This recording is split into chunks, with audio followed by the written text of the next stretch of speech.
এটাকে অস্বীকার করতে চায়, কারণ সে শহীদের রক্তকে কি করে না, ধারণ করে না। বিগত 17 বছরে তার এক ফোঁটা রক্ত ঝরে না, তার কোনো ক্ষতি হয় নাই। এই কারণে তাই সেটাকে কি বলতে চায় না, সে এটাকে স্বাধীনতা বলতে চায় না।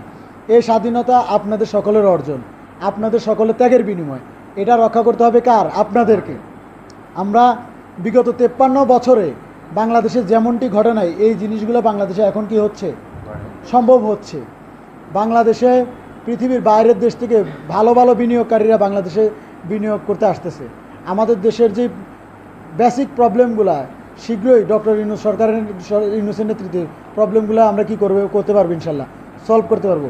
আমাদের দেশ সাগর পাড়ি দিয়ে আমাদের দেশে কি করতে চায়, সাগর পাড়ি দিয়ে ইউরোপে যায়, সৌদি আরবে যায়, ওই পরিস্থিতি আর থাকবে না।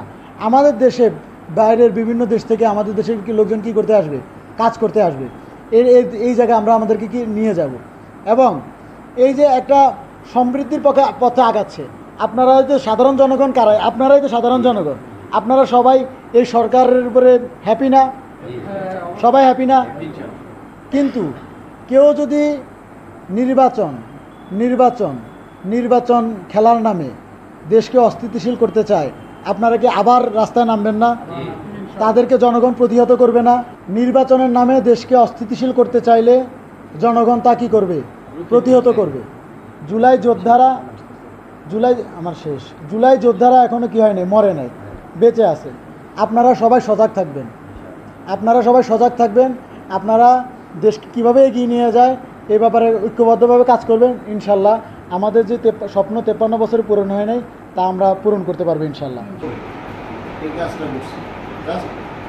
আপনারা আমরা এক, যাতে এখানে কেউ যাতে মানে কোনো বৈষম্যের শিকার না হয়, সেই কারণে আমাদের সর্বোচ্চ সহযোগিতা করে। ওটার মধ্যে অনেক দুর্গন্ধ হতে পারে, তখন হয়তো দেখা গেছে অনেকের মোবাইল নাম্বার ছিল, কিন্তু মোবাইল নাম্বার আরেকজন যখন আহত হয়েছে হসপিটালে গেছে, সে আরেকজনের মোবাইল নাম্বার দিয়ে এন্ট্রি হয়েছে, বা দেখা গেছে কোনো মোবাইল নাম্বারও দেয়, বা এর পরবর্তী আমরা যখন ফোন দিচ্ছি সে সরাসরি ডিনাই করছে যে আমার এই ধরনের কোনো সাহায্য সহযোগিতা দরকার না, আমার নামটা কোথাও ইনভেস্টেড না থাকে।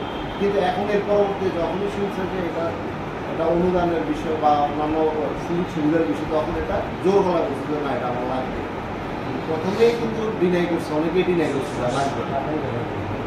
পুরো বিষয়টাই আমরা একটা জটিল প্রক্রিয়ার মাধ্যমে যাইতে হচ্ছে। আমরা আপনাদেরকে আশ্বস্ত করতে চাই, ইনশাআল্লাহ ভালো কিছু হলে আপনারা বঞ্চিত হবেন, আপনারা ধরতে পারবেন।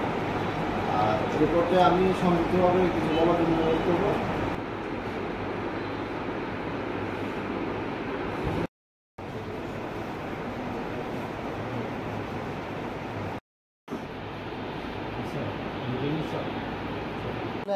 একই সাথে একই ফ্রেমে দাঁড়াতে পেরে খুবই আনন্দিত।